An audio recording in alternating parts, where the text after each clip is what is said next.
Hey, how are ya? What's up? How you doing today? I'm doing pretty good, actually. It's a good morning. How about you? It's excellent. It's great to meet you. Where are you located? I'm in Fortuna, Humboldt County, California. Okay, excellent. Cool. Well, I'm in Kansas City, Missouri. So, All right. yeah, good to meet you. So, I want to begin our conversation. Thanks for taking a minute out with surviving the last 3.5 years. How did you get through the COVID period, and how did it change you? How'd I make it through COVID? COVID with my business, correct? Well, I guess it's kind of a Venn diagram. I think it was all encompassing. So, however you made it through that time period, whether it was, through business, I mean, it obviously was hitting all of our personal lives as well. But however you made it through it, and how did it change you now that we're kind of out of it, so to speak? Okay. All right. So during COVID or when COVID hit, I was working in the union at the time, and I was a local operator with them. I was making six digits, and life was pretty good. I was really busy. I was missing a lot of my kids' sports and events and whatnot because I had to work so much. So just before COVID, actually, I had a double hernia surgery, and because of that, I was laid off from work. So then COVID happened right when I was actually going back to work. And then there was a shortage. We couldn't work because of COVID. So my bills kept coming. My bills, I still had to pay them. And I was running out of my disability, and I wasn't working because they didn't have work at the time for me. So I started doing my own thing. I started some carpentry work, building fences, decks, and whatnot. And I did that for a couple years. And then in 2022, I decided to go get my general engineering construction license. I passed that test, and after that, I've gotten a couple pieces of equipment. And this last summer, I went from 0 to 250K gross. And this year, we have really big goals to 5x, hopefully 8x that for this summer. Right on. So let's get to the heart and soul of what you do for a living. I'm going to put you in front of a bunch of third graders. It's career day. And one of the kids says, "Hey, what do you do for a living?" How do you answer that child? So what I do is I move dirt. We get to play in the dirt a lot. I do a lot of trench work, site prep. I have a really big dump truck that carries all the dirt, gravel, and the sand for me. And we like to work on the state contracts, and we like to help out like local fish hatcheries and whatnot, like our last project, where we helped install a 42-inch water line.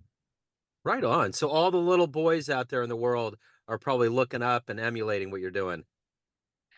Yeah, that's like what I was when I was little. I always looked up to my father. He was always, operating equipment. And so that's what I fell in love with. And that's why I'm here now. So you've been through a lot of ups and downs. Talk to me a little bit about how we arrived here, how you finally got to the point where you have your own gig, you're doing your own thing. How did the seeds get put into you to become an entrepreneur and to get where you're at today? Starting off when I was younger, I kind of grew up in a troubled household. And every summer I would go work with my grandfather. He owned a dairy. And that's where I learned how to work. That's where I learned my work ethic is from him. And then all through high school, I had to work every all summer to earn enough money to be able to pay for my clothes and whatnot for the next year. And then after that, I was in the military, and that was an awesome experience. I was in from 2007 to 2012, Iraq 08, 09, and Afghanistan in 2012.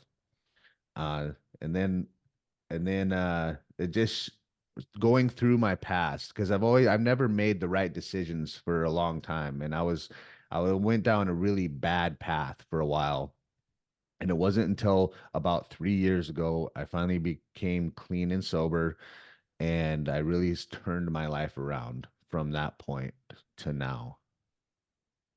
So who's been a hero for you, an inspiration? My father, he at when I was at the age of 8, my sister was younger than me, about 3. My father became sober and he changed the stars, I like to say, for me and my sister. So I learned a lot, still learn a lot from him. So if you could meet anybody alive on the planet right now that you find inspiring, who would it be? Who would you love to meet and talk to? Jock Willett. Okay. Who is that? I'm not familiar. He's an author. He's an ex-Marine. He's an author of a book, Extreme Ownership, and he just he's very disciplined. He has a military background, and his principles are what I strive for. So speaking of military record, what did those tours of duty overseas? What did that teach you? How did that make you grow as a person? When I went to Iraq 0809, I was a human intelligence collector, which is very interesting. I only did 2 interrogations. The rest of the time, I ran source operations. And what I would do is get information from my sources, and then I would write the report about that information, say it was a weapons cache, and I would get the location of it. And then I would send that up, and I would actually go out with the Cav Scouts on mission to go find the weapons cache. And that was some of the most gratifying work. I was actually saving lives, and I could see my what my actions in play look like. And so it taught me a lot of resilience. It taught me a lot of strength and fortitude, because you never know what these guys are telling you, if they're true, if it's true or not true, or if they're trying to set you up, or anything like that. But it was really hard getting out of the military because of the gratifying work that I did. There doesn't seem like there's anything that can replace that out in the civilian world. So talk to me a little bit about, speaking of the civilian world right now as an entrepreneur and a business owner. What is the motivation for you every day to wake up, to do the work that you do, and to evolve as a human as well? One is for my kids.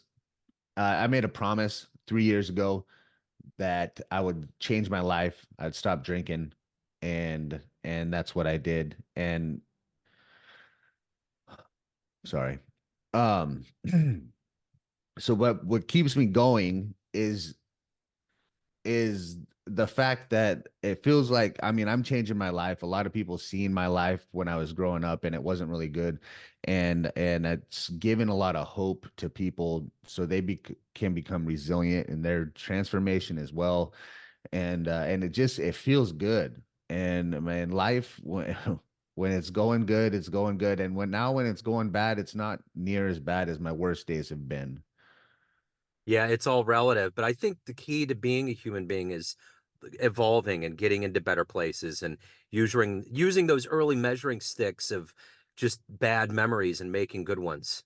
Like quitting the booze and all of that. I mean, I know when I was getting ready to have my son, I stopped smoking. I was like, I don't want him to see it, because that's the thing. You can say one thing, kids, if they see it, it doesn't matter what you say. They're gonna Right. they're gonna gravitate. That's just the way it works, you know? So, um, so of all of the things that you've done professionally up to this point, what's one of your best success stories?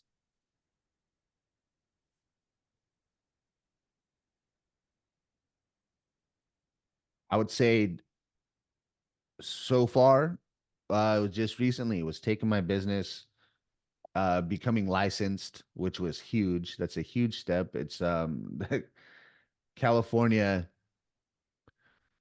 has made it very tough to make it through this first year with all my insurance and everything. Everybody's, the same. But like, just for instance, my dump truck was $23,000 just for my first year DOT for the year. So that alone was a struggle. It's been a struggle this last summer. It's my first year as a licensed contractor. So there was times I thought I wasn't going to make it through.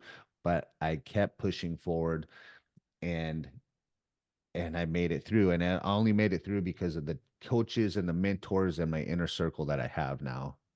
Yeah. So let's say you have the dream tonight. You run into the high school senior age version of you, and you could give that young version of you a piece of advice based on the life you've led, the wisdom you've gained.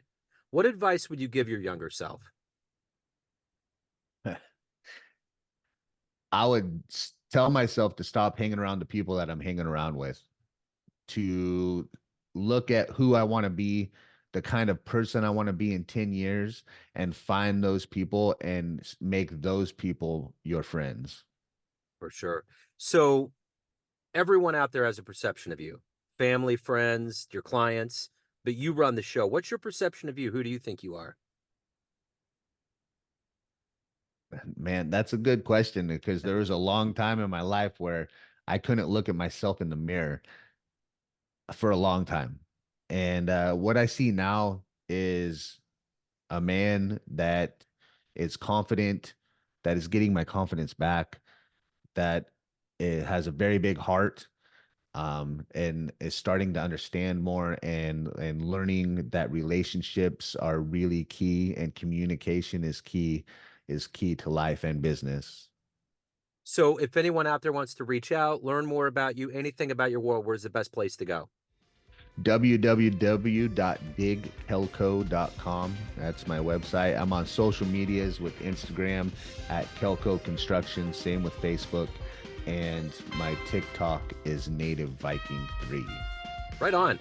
Hey, man, this has been great. Thank you for your time today. Thank you for your story. Keep on doing the good work, man. Hey, thanks for the interview. I appreciate it. Yes, sir. Take care.